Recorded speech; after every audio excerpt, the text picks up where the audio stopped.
Hi, I'm a Possum and I find garbage. Today's garbage is The Running Man, a remake of the 1987 action movie which starred Arnold Schwarzenegger and came out the same year as Predator, which also starred Arnold Schwarzenegger and which got another sequel earlier this month. The original Running Man also had Yaphet Kotto, who was an alien, which now shares the same universe as Predator, so all of these movies are sort of tangentially related to each other. None of this is important. I just thought it was a weird coincidence. You know, sometimes I'll go see a movie and it leaves such a little impression that I end up forgetting most of it as soon as it's over. So that I struggle to review it because I don't even remember what happened in it. This would be one of those movies if I didn't have the original movie to compare it to, and by golly, you know I'm going to.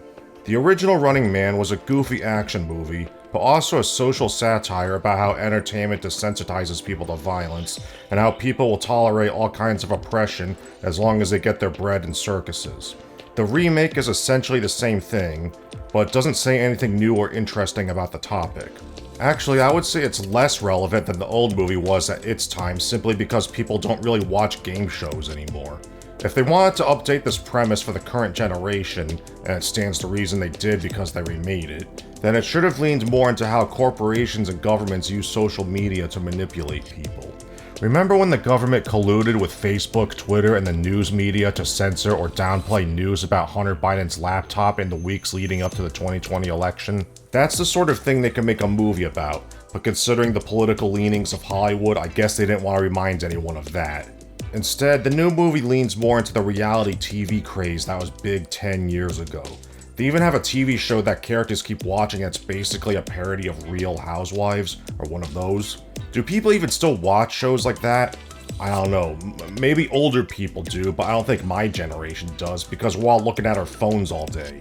On that note, they could have said something about live streamers who fake their personalities and make themselves look like better people than they really are, how audiences form parasocial relationships with internet celebrities, the use of algorithms to hijack people's attention and mess up their brain's dopamine receptors, and so on, and how all this contributes to the loneliness epidemic. You know, the cyberpunk dystopia we're all experiencing in real life. But all they really touch on that would be relevant to today's world is the use of AI to make fake videos, which, oddly enough, was already touched upon by the original movie from 1987, decades before generative AI was even a thing. And it doesn't even treat the subject of generative AI realistically.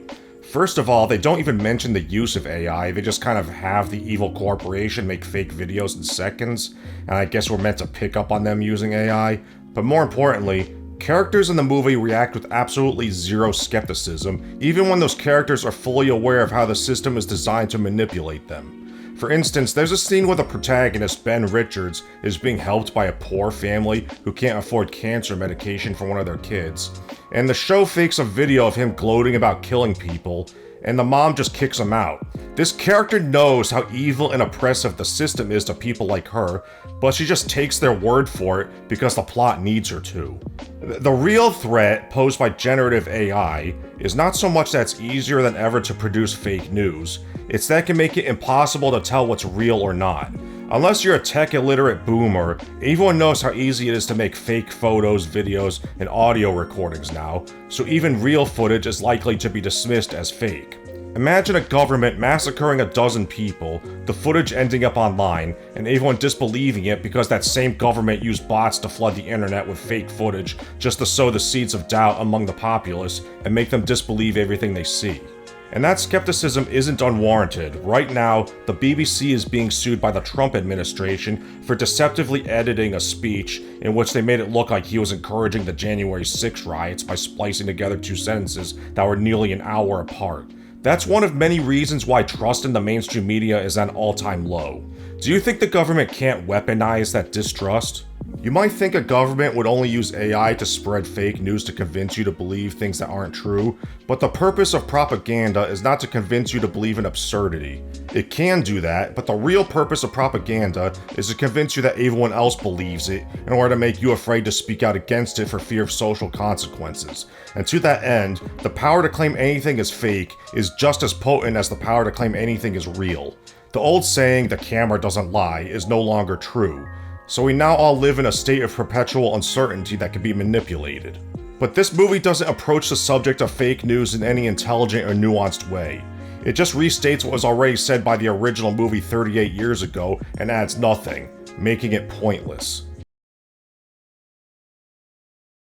I guess it's not really accurate to call this a remake because it's more like another adaptation of the book it was based on.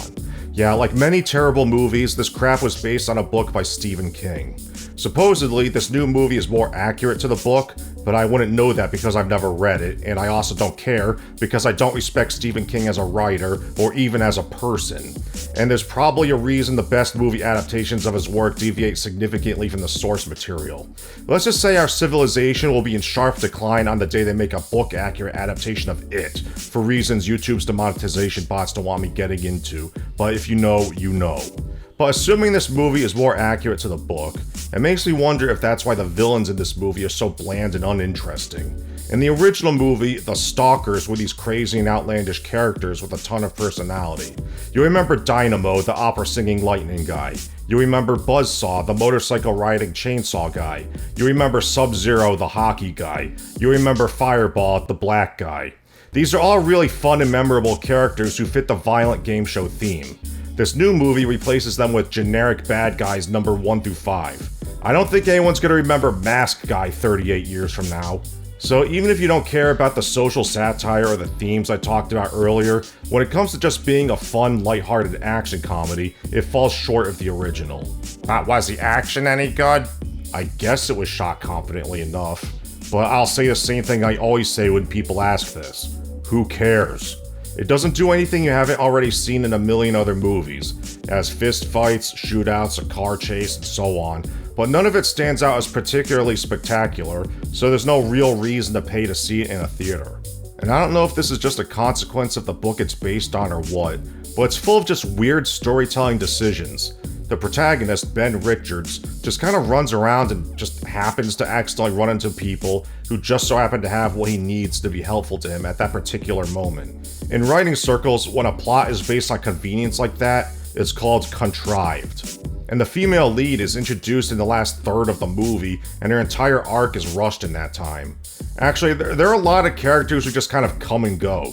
The movie will introduce a character, and then they either die a few minutes later or just disappear for a while. Then we find out what happened to them while Ben wasn't looking. And like I said, they just so happen to have exactly what Ben needs at that particular moment, so it's like these characters only exist for the convenience of the writer, and once they've served their purpose, the movie just gets rid of them. It's like the entire movie is an exercise in pointlessness. If I didn't know this movie was directed by Edgar Wright, I never would have guessed. He directed Shaun of the Dead and Hot Fuzz, both of which have a distinct style to them that's missing from The Running Man. And it makes me wonder if he even cared about this movie, or just did it because he needed to pay off a loan shark or something. Alright, I don't feel like talking about this movie anymore. Subscribe if you're not already, and if you are, check my channel for other videos you may have missed since YouTube doesn't always tell you when I upload. Leave a comment, send me your fan art, and support me on Patreon. The links are in the description. Bye.